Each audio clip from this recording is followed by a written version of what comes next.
8h30 sur Al-Oula, bienvenue dans cette première édition complète de la soirée à la une de ce lundi. Immersion à Rabat, une capitale chargée d'histoire. La ville aux multiples facettes berce ses visiteurs entre ses vieux vestiges romains et son architecture dans l'air du temps. Moderne, éco-responsable et contemporaine, Rabat séduit par ses infrastructures de pointe. Nous ferons dans quelques instants la balade à travers ces paysages. L'école publique de qualité pour tous, une feuille de route ambitieuse qui trace son sillon en 2023. Le programme est à l'ordre du jour de la première session du Conseil supérieur de l'éducation, de la formation et de la recherche scientifique. Le Conseil jette les jalons d'un nouveau modèle de gestion du système éducatif. Puis nous irons faire la rencontre d'un amoureux des deux roues, Abdelrahmi Abouferas, c'est son nom. Ce motard et globe-trotteur s'est lancé un défi impensable, rallier le Qatar en moto. Une aventure hors du commun que nous vous invitons à découvrir en fin de journal. Bonsoir. Avant de développer ces titres, ce message de condoléances et de sympathie adressé par Sa Majesté le roi Mohamed VI au président de la République du Sénégal, Macky Sall, suite au tragique accident de la route survenu, accident qui a coûté la vie à 39 personnes, survenu dans la nuit de samedi à dimanche dans la région de Kaffrine.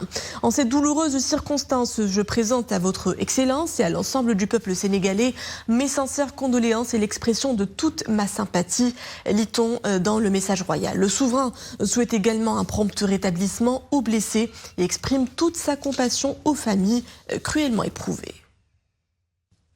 Escapade à la cité impériale, Rabat nous ouvre les portes d'une ville majestueuse où histoire et modernité se côtoient de la plus belle des manières. Capitale almohade fondée au XIIe siècle, ces sites historiques sont classés patrimoine mondial de l'UNESCO. La ville conserve aujourd'hui encore son cachet urbanistique authentique. Au fil des temps, Rabat n'a cessé de se réinventer et d'en avoir un modèle urbain inédit, digne des grandes métropoles internationales. Une métamorphose amorcée sous l'impulsion royale dans le cadre du vaste programme de développement Rabat, ville lumière, capitale marocaine de la culture. Malia Awad nous propose une balade au cœur de la capitale en perpétuel mouvement. Il est là, altier dans son marbre blanc, coiffé d'un toit pyramidal comme un symbole de la ville de Rabat. Caché derrière les colonnades de la tour Hassan, le mausolée Mohamed V. On vient le visiter de loin, comme une mémoire vivante de notre patrie. Devant lui, l'esplanade de la mosquée Hassan et sa vue plongeante sur l'estuaire du Bourré grec et sa marina, où yachts et barcassiers cohabitent ensemble. Rabat, une ville qui respire l'histoire. Fondée au XIIe siècle par les Almohades, la Casbah des Oudaya et son petit quartier fortifié, aux murs peints à chaux, cachent un café mauresque, vieux, de plusieurs décennies. Sur les ruines d'une ancienne cité romaine apparaît la nécropole du Chéla, inscrite au patrimoine mondial de l'UNESCO.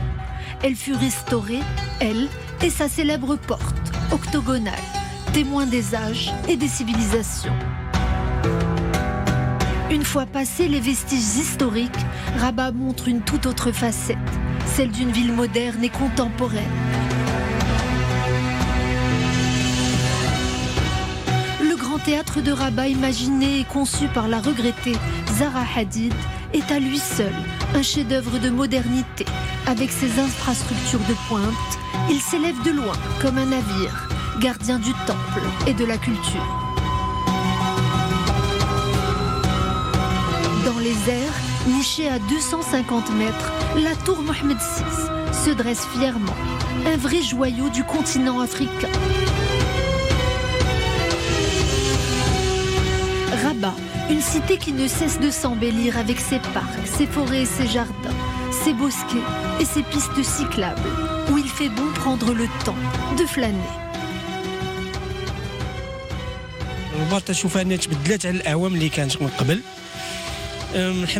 Rabat s'est métamorphosé. Il y a maintenant beaucoup d'espaces verts et de parcs pour se promener en famille. C'est très important d'avoir des espaces verts à proximité de là où on habite.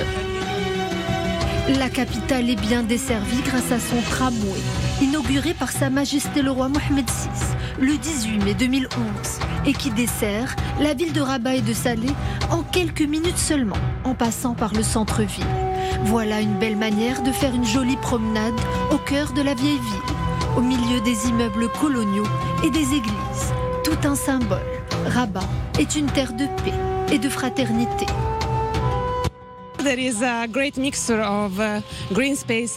J'aime beaucoup Rabat car d'un point de vue architectural, le traditionnel côtoie le moderne et le côté historique de la ville est toujours préservé.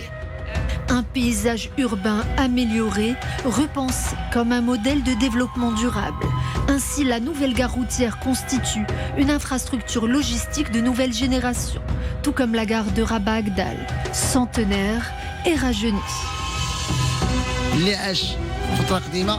À Rabat, tout est parfait. Regardez cette belle gare derrière moi et voyez comme elle est moderne et magnifique.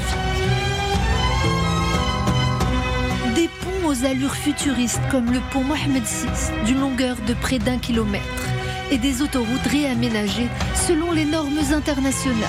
Tel est Rabat, une cité hybride qui conjugue avec brio le temps sous toutes ses formes. Passé et présent se confondent pour ne former qu'un seul tout. Rabat, ville de tous les possibles.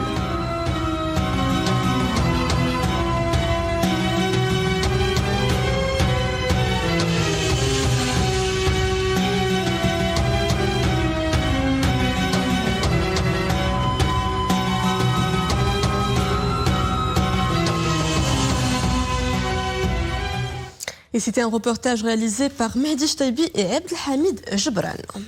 Réforme du système éducatif, le chantier amorce un nouveau départ en 2023. 3 grandes priorités régiront l'action de l'exécutif cette année. Mise à niveau de l'école publique, transformation de l'écosystème de l'enseignement supérieur et développement de la formation professionnelle. Ces plans d'action sont à l'ordre du jour de la session du Conseil supérieur de l'éducation et de la formation et de la recherche scientifique. Le Conseil a tenu aujourd'hui la première session ordinaire de son second mandat. Saïd Jassir, Khadija Zerwal et Zakaria Moukimbillah. À l'ordre du jour de cette session, la feuille de route 2022-2026 pour une école publique de qualité pour tous. Pour ce faire, des solutions et des mesures pratiques basées sur des objectifs définis sont présentées. Le but étant d'asseoir un nouveau modèle pour la gestion de la réforme du système de l'éducation et de formation pour les années à venir. Il y a 3 objectifs principaux. D'abord, comment rehausser la qualité des enseignements. Ensuite, comment accompagner l'ouverture des établissements scolaires sur les valeurs de citoyenneté et des activités parallèles. Enfin, comment atténuer le décrochage scolaire. Nous avons écouté les exposés des ministres qui sans doute apportent du nouveau et seront discutés par les membres. Nous chercherons des compromis afin de faire de cette session une session fructueuse.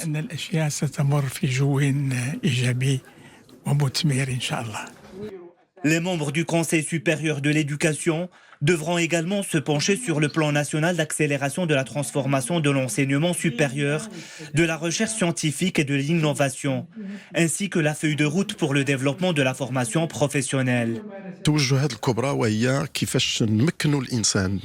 La nouvelle orientation pour l'enseignement supérieur consistera à favoriser les langues, ainsi que les aptitudes horizontales et personnelles des étudiants. Pour ce qui est de la recherche scientifique et de l'innovation, les réformes devront permettre d'accompagner les grands défis et les priorités de notre pays, notamment dans les domaines de la souveraineté énergétique et des ressources hydriques. 2 jours durant, les membres du Conseil supérieur rendront public des propositions concrètes dans le but de contribuer à rehausser la qualité du système éducatif et d'en faire un levier pour l'inclusion et le développement socio-économique. Direction Barcelone où nous ferons la rencontre d'une jeune Marocaine à l'incroyable success story. Hanan Rqiq, c'est son nom, partie de rien. Cette jeune entrepreneure marocaine établie en Espagne a gravi les échelons pour s'affirmer dans des milieux traditionnellement masculins. Chef d'entreprise à succès, Hanan Rqiq n'est plus à présenter en Espagne. C'est à notre micro qu'elle s'est confiée sur son brillant parcours. Son portrait brossé par Soukine Al-Idrissi, Mohamed Asseri, Asma Tazi. Le commentaire est de Maria Ouad. Elle est jeune, multidiplômée, master télécommunications en poche, elle fait ses armes au Maroc au sein de prestigieuses sociétés, puis suit son instinct, aller ailleurs pour écrire son histoire. C'est à Barcelone que Hanan Raqiq s'impose comme une chef d'entreprise reconnue et respectée.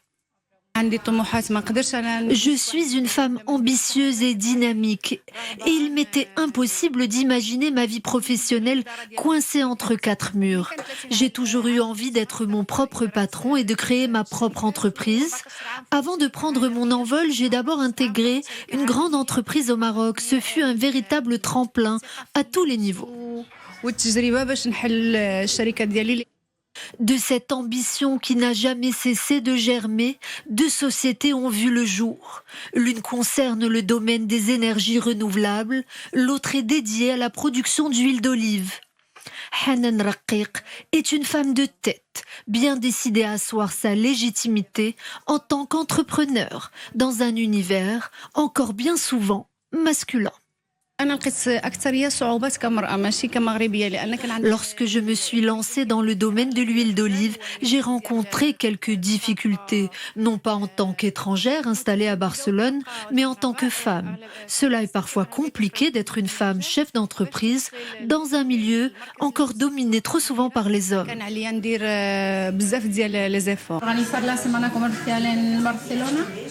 Avec 5% de femmes à la tête d'entreprise dans le monde, Hanan Raqiq est un modèle émérite de la méritocratie marocaine. Une main de fer dans un gant de velours. Hanan est une femme forte et agréable. C'est une excellente manager qui trouve toujours des solutions aux difficultés. Hanan est le modèle parfait d'une chef d'entreprise accomplie car elle connaît ses priorités tout en restant très accessible aux autres. Avoir une chef d'entreprise comme associée est fantastique, car Hanan connaît ses objectifs. Elle va droit au but et tout ce qu'elle dit a du sens. C'est bien pour ça que ces sociétés connaissent un tel succès. Il était une fois la discrète ascension d'une femme marocaine qui, portée par son rêve et son ambition, est devenue l'une des femmes chefs d'entreprise les plus connues d'Espagne. Une success story dont l'histoire ne fait que commencer. Actualité internationale outre-Atlantique, saccage au Brésil une semaine après l'investiture de son nouveau président Lula da Silva. Des centaines de partisans de l'extrême droite brésilienne ont envahi hier le palais Planalto, siège de l'exécutif, ainsi que celui de la Cour suprême et du Congrès en protestation contre le retour de la gauche au pouvoir. Selon les images diffusées par des chaînes de télévision locales, les manifestants ont réussi à occuper les bâtiments des trois pouvoirs du pays avant que les forces de l'ordre ne reprennent le contrôle du palais présidentiel, du Congrès et de la Cour suprême à Brasilia. 200 personnes auraient été arrêtées. En Ukraine, les séparatistes pro-russes de la région de Donetsk affirment avoir pris le contrôle d'un village situé près de la ville de Bakhmout, épicentre actuel des combats que les forces de Moscou cherchent à conquérir depuis plusieurs mois, mais font face à une résistance acharnée des Ukrainiens. Les deux camps se livrent notamment à un féroce duel d'artillerie qui a réduit en ruine une partie de la ville.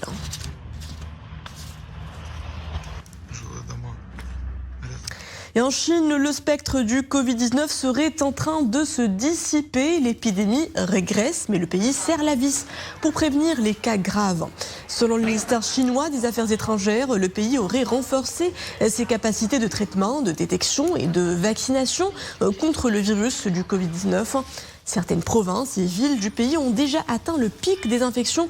La vie y reprend son cours normal, rassure le ministère chinois des Affaires étrangères. Football à présent et cette belle consécration de notre coach national Walid Regragui glane la 3e place au classement des meilleurs sélectionneurs nationaux au monde et des meilleurs entraîneurs de clubs au monde en 2022.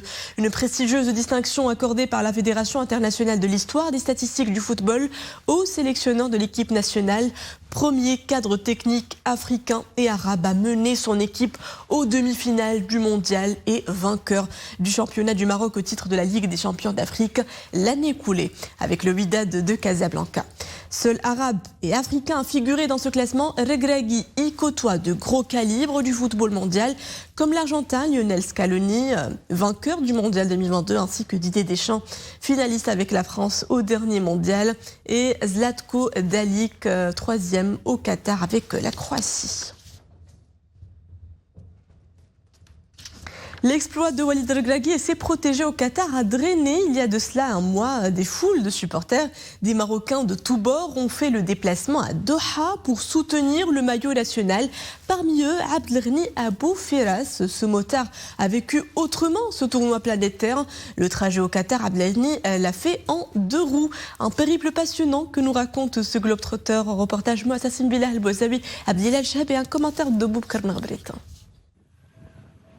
Il a traversé l'Espagne, la France, l'Italie, la Slovénie, la Croatie et la Grèce avant de se diriger vers le Qatar. Abdelghani Abou Firas, passionné de moto, a avalé des milliers de kilomètres pour être présent mondial afin d'encourager les Lions de l'Atlas.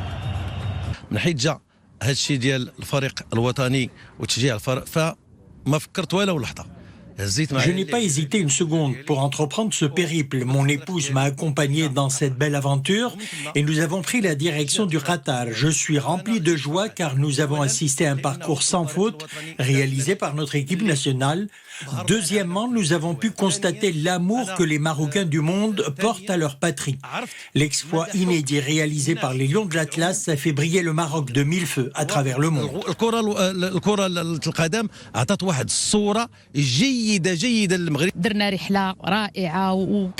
J'ai décidé d'accompagner mon mari dans cette belle aventure au Qatar. Le périple s'est très bien passé. Nous avons pu assister au match des Lions de l'Atlas qui nous ont rendus fiers. Au guidon de sa cylindrée, Abdelghani a décidé de pousser l'aventure encore plus loin. Vive le Maroc! Vive le Maroc! Profitant de mon séjour au Qatar, j'ai décidé de me rendre en Arabie Saoudite pour accomplir la Umrah, accompagné de mon épouse. Nous nous sommes rendus également à Al-Quds.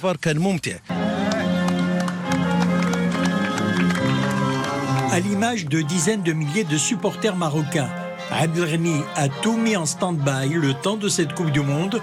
De retour à Marrakech, sa ville natale, l'heure était aux retrouvailles. Ému, Abdelghani Abou Firas gardera un souvenir impérissable de son voyage. Et on enchaîne avec les couleurs du ciel. Il était bien humide aujourd'hui sur plusieurs de nos régions. Il est tombé ces dernières 24 heures 12 mm à Larache, 5 mm à Chefchaouen, 4 mm à Kénitra et Tétouan, on relève 2 mm à Salé, à El Jadida, puis moins d'1 millimètre du côté de Casablanca, Nouasseur, Sidi Slimane, Sidi Ben Slimane et Titmelil. Cet épisode pluvieux est accompagné d'une chute du mercure avec des températures minimales de l'ordre de -3 attendues sur le Rif, l'Atlas, les versants sud-est et les hauts plateaux orientaux. Et c'est ainsi que s'achève cette édition. Merci à vous de l'avoir suivi. Le retour de l'information à 20h30 avec le journal Aïssia. Très bien suivi des programmes à tous sur Al-Oula.